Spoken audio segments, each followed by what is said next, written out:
The most important lesson is it's not a rogue if it doesn't use daggers. Remember, wizards, when it comes to fireballs, size does matter. Alright class, settle down. It's time to learn to die like a ranger. Jimmy, get the glue out of your mouth. Today we're going to be talking about the eternal honor of the Paladin. Attention class, please be seated. Welcome. I'm Draq Attack, your Doctor of DPS, and this is my continuation of my introductory course for the Arcane Elementalist, also known as the Wizard.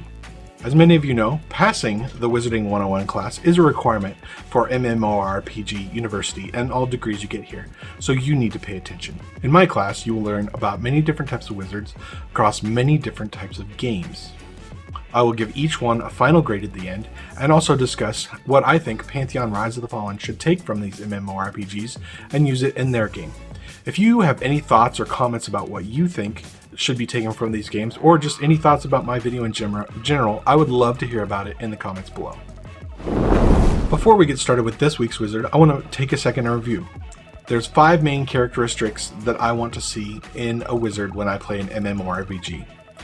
Number 1, the wizard should do the most damage, but absorb very little damage. This is what I like to call the glass cannon effect. This is the way that the wizard can be balanced in the game and still do the most damage.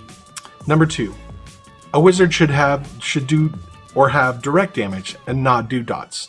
Dots are for necros and shaman, not wizards. Number 3, wizards should not have pets. We're not a summoner class. We're not a, quote, magician class. We shouldn't be commanding pets to do our damage. We should be raining down fire from heaven above.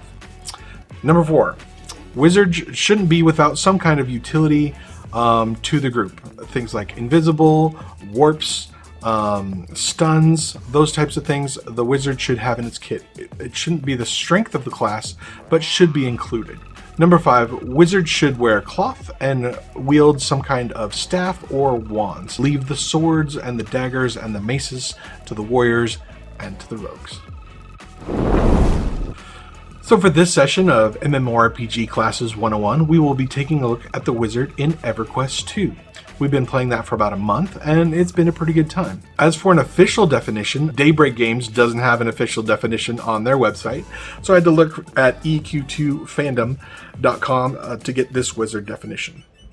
According to EQ2 Fandom, the wizard profession is ideal for those who seek to unleash the purest forms of destruction through arcane magic of fire and ice. Wielding these powerful elemental energies, the wizard serves his or her party by devastating opponents from afar with magic damage. All in all, that seems pretty good. Kind of the wizard I want to play. Dealing damage from afar, that has kind of like a glass cannon feel to me, so I feel like that's pretty good. Weapons and armor for the wizard in EverQuest 2. Weapons and armor is the pretty usual stuff. Lots of staves, some orbs, lots of wands. There were a variety of wizardry casting type things that I could equip. Nothing weird or out of the ordinary. It's pretty standard stuff. Also, I actually got to try on like 4 or 5 different really cool looking robes. It was really a lot of fun. All of them that gave stat upgrades. The one thing I will mention about armor though, which was a huge minus, not necessarily for the wizard, but for EQ2 in general, is at this point in EQ2, all the stats on gear were just plus main attribute. So instead of having specific wizard gear or instead of being able to specifically tailor my gear, everything was just allocated for me because it was just a plus number. So that's really awful, and I hate that, and I hope that Pantheon never ever does that. Okay, let's get down to the nitty gritty. Let's do some grading. Today I'll be grading the EverQuest 2 wizard on 4 things. Number 1, combat. How does it play during combat? Number 2, utility. What types of utility spells do they have, and does it feel useful and powerful? Number 3, pace of play. Is it too fast? Is it too slow? Do I feel like it's a garbled mess? And number 4, does it match what I think the wizard identity should be? Just as a side note, I tend to love MMORPGs, and so generally my grades are pretty high, so you should take that into account. Alright, the first grade to hand out is for combat. Combat in EverQuest 2 was a lot of fun. It presses all the buttons for me. I got to stand in the back, I got to hurl fireballs, I had some AoE. It just felt very wizardy. The Trinity system is very apparent. I had a tank, I had a healer that kept me alive, even when I pulled aggro. It's a lot of fun, and it really has the feel of how I think a wizard should be in an MMORPG. I felt like I did the most damage, rotating between my lightning bolt spell and my firebolt spell. I did have a ton of spells, which I'll get to in a minute, but these two seem to be the major spells. And if I could, I also had a stun spell kind of that I mixed in that did pretty good damage as well. But that seemed to be like the main way that I would get my DPS. I also really enjoyed the heroic opportunity wheel. For those that have never played EverQuest, every class in EverQuest has a button that brings up an opportunity wheel, and every skill that you have has an icon next to it that allows you to, quote, progress the wheel. And it's just a really fun mechanic, and as you progress the wheel, once you get to the end, you get some kind of buff or extra damage or AoE effect or whatever. Different combinations of different skills get you different things, and there's also like there's a lesser or common one outcome, and then there's like a rarer, more powerful outcome. I just really like that mechanic. At the lower levels, it's really powerful, and so you can do more DPS that way. As you progress throughout the game, it kind of seemed like EverQuest 2 abandoned this idea, but I really thought it was a cool mechanic, and I really enjoyed it as we played the lower levels. In fact, Vendini and I, when we were soloing, when we were doing our level 20 armor quests, we used this a lot because we found a combination between priest and wizard that allowed us to finish with a buff that would give us mana regen, and so we could alternate that thing. We'd cycle it between us, and we'd both be full mana at the end of every fight. And it was just it felt really cool, and it felt really powerful to be involved and activated in that way. Overall, if Pantheon Rise of the Fallen is pretty similar to EverQuest 2 in terms of combat, I'll be pretty happy. The Trinity system is in place. I feel like I'm a glass cannon, and I feel like I'm a wizard when I'm in combat. There's no real problems there. I only have few nitpicky things to talk about. My number one complaint about combat for the wizard in EverQuest 2 is the fact that I was not first, not second, not third, but fourth on the DPS chart. That is ridiculous. The wizard should never be fourth on the DPS. It shouldn't happen. I was behind the tank. The Paladin actually out DPS'd me. And I know I heard Lexer on the Looking for More podcast. He was talking about how hybrid classes, which would be the Paladin and the Shadow Knight in EverQuest 2, were overtuned and did a lot of damage. But it doesn't matter.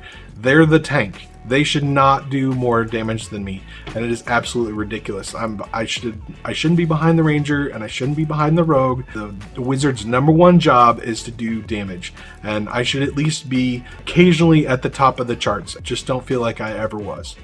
I also did a little research on the forums and watched some YouTube videos, and this problem actually never goes away. High-level wizards are often behind warlocks and the other scout-type DPS classes of EverQuest 2. So that just really makes Draq a sad wizard, because wizards should really be competing for the top spot in DPS fights.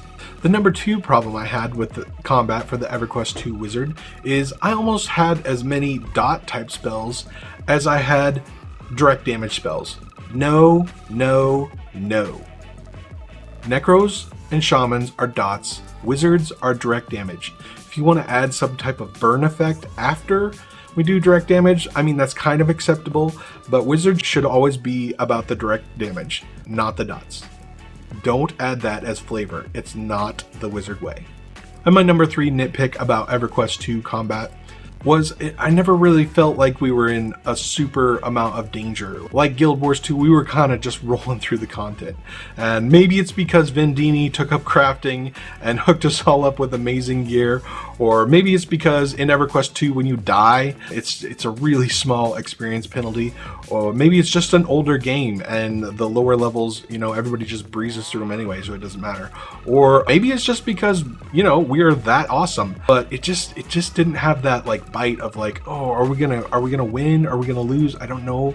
Like, or if we lose, this is really gonna suck. Or like that wasn't there. There was no like edge to it. I always felt like we were gonna win. I always felt like we were gonna mow everything over. I think we did. I like consciously die one time when we attacked a spider that was way too high level for us, but that was really the only time that we got smoked the whole time. So I want that edge when I'm playing an MMO of like, am I gonna die? Are we gonna be able to win this encounter? And that just was never there. Overall for combat, I give the EQ2 Wizard an A-, despite the fact that I was low on the DPS charts, and despite the fact that it's an older game, the combat system and the amount of fun I had was pretty good. The next thing we need to grade is utility. The Wizard has pretty good utility in EverQuest 2, and actually it doesn't have too much utility like Guild Wars 2 did. It has about the right feel for me. I had an invis spell, which I used a lot.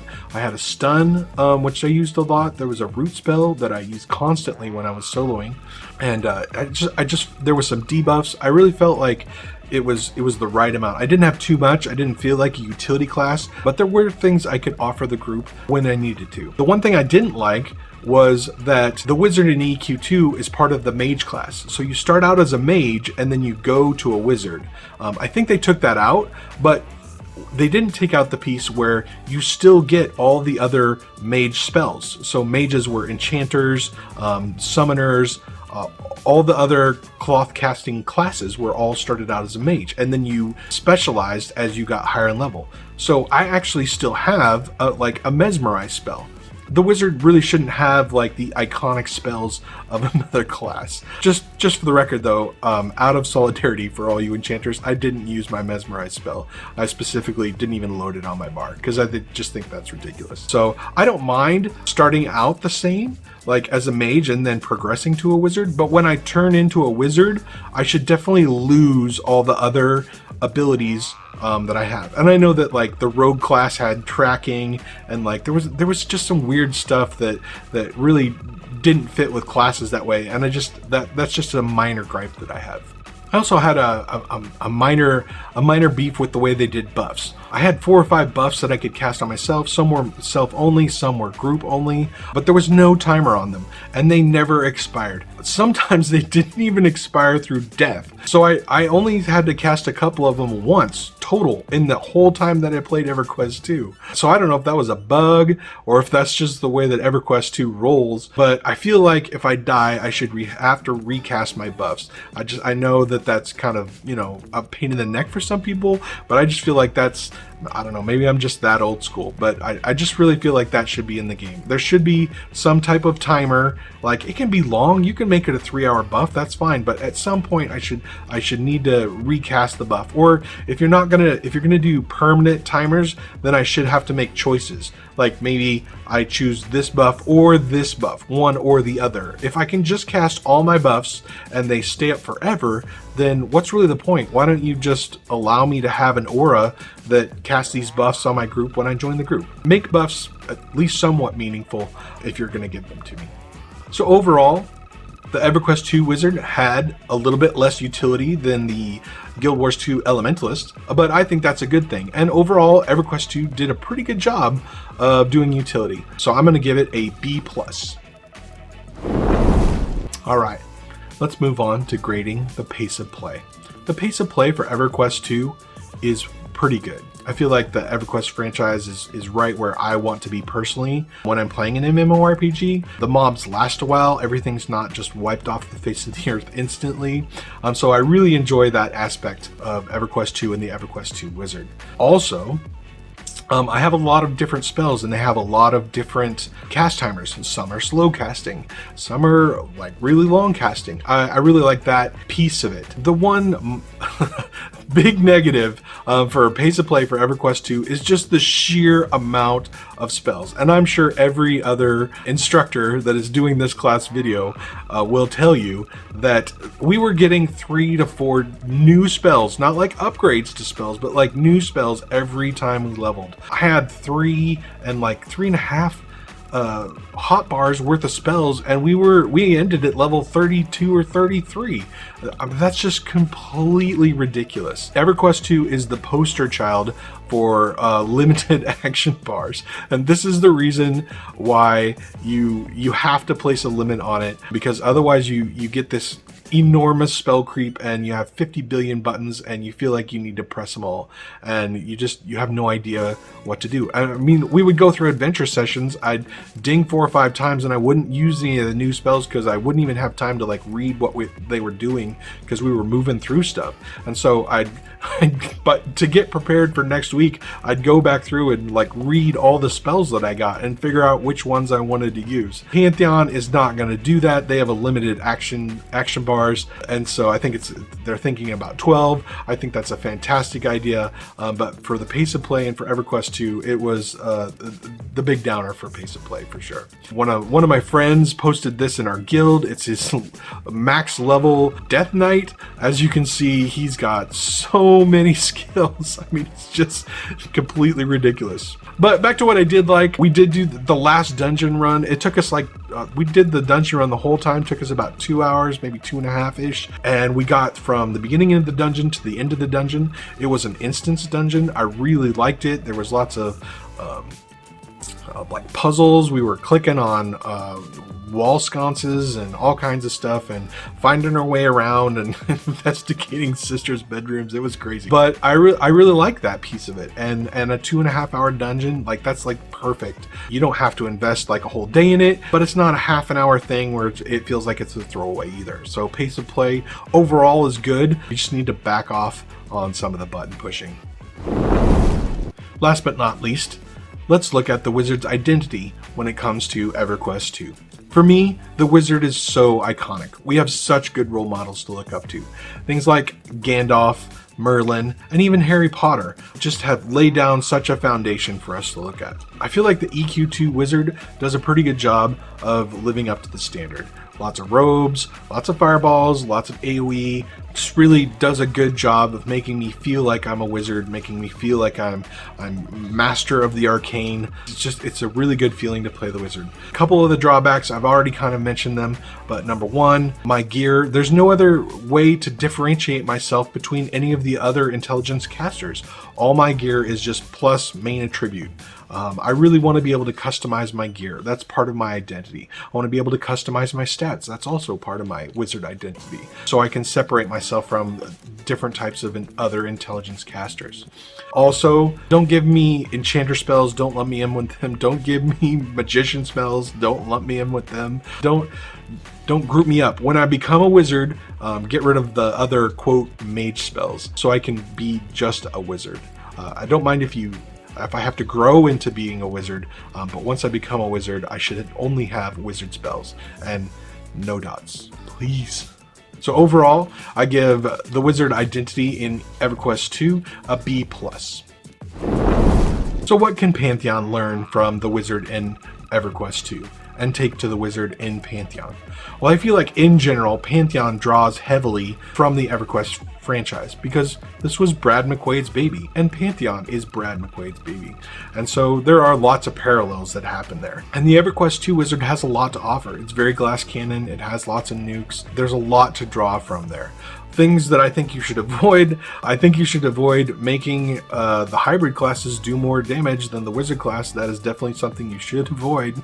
Also dots and making stats all the same thing. To be fair to Brad though, I think that happened way after he was gone. Also, don't let spell creep get away with things.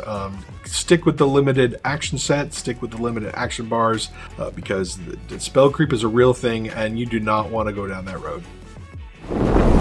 Alright, so let's give the EverQuest 2 wizard a final grade. And remember, the final grade is not a addition of all the other grades, but it's just simply what I think the wizard in EQ2 should get overall. And I think the EQ2 wizard overall should get an A-. It's very, very, very solid class. And if it turns out that the Pantheon wizard was exactly like the EQ2 wizard, I would be pretty happy. We had a ton of fun playing together with the 6 of us, and we were running around dungeons, and it was just a fun time. It felt like what an MMORPG should be. I felt like I was, 20 years younger. I felt like I was exploring these places for the first time. I felt like my friendships were increasing with the people I was playing with, and I felt like we were working together as a team. And that's really what I'm looking for in an MMORPG. So have you played the EverQuest 2 Wizard before? What do you think about it? What do you think about my review of it? I'd love to hear your comments and your thoughts below. Even if it's just to call me crazy or to tell me that I suck at DPSing because I lost to the Paladin on the DPS chart. Next week, we will be moving on to Dungeons & Dragons Online.